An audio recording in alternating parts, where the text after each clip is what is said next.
Crimson and blue lights flashed maniacally in the rearview mirror of Carver 11's gleaming orange Plymouth Roadrunner, which was no stranger to Middletown's police force. That would usually have him raining F-bombs around the custom interior of his sweet ride. His license couldn't withstand the weight of any more points. Hell, his insurance had threatened to drop him the last 2 times he'd gotten pulled over.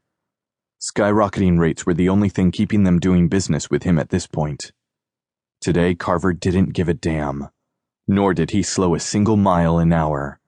In fact, he gripped the wheel tighter and pressed the pedal to the floor as wailing sirens inadvertently ushered slow-moving vehicles out of the way so that he could race toward the emergency room. He'd heard people describe tunnel vision before. In this life-or-death moment, all his senses were affected.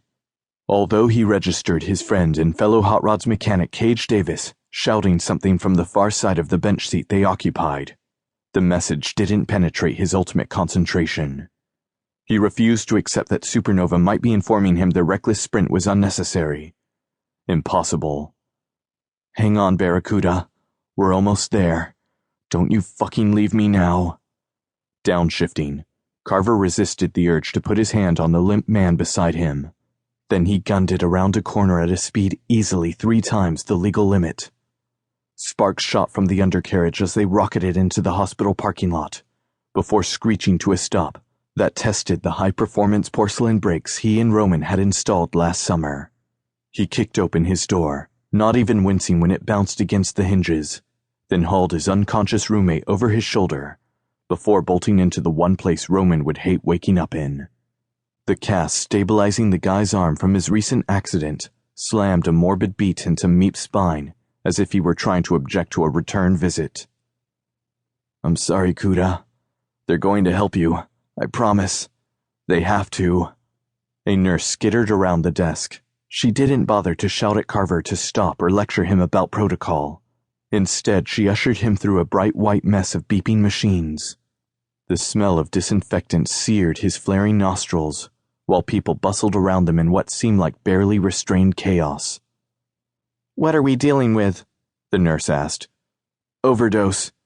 He winced even as he wanted to shake his precious cargo for being so damn selfish, stupid, and in unfathomable pain.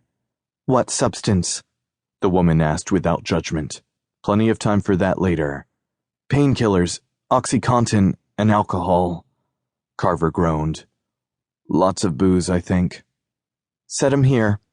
She patted a gurney before spinning away for supplies from a nearby cabinet, while shouting some kind of code that drew a team of medical personnel toward them like a swarm of agitated bees. Go, let us work. Carver couldn't bring himself to forsake Roman's uninjured hand. No matter how hard he tried, unfurling his fingers seemed impossible, when it might be the last time he got to touch his best friend and lover. Sir, the nurse repeated herself a few times, not unkindly, though sternly. We're going to need you to wait outside. He shook his head vehemently. I'll be quiet. Stay out of the way. Just don't make me abandon him, he begged.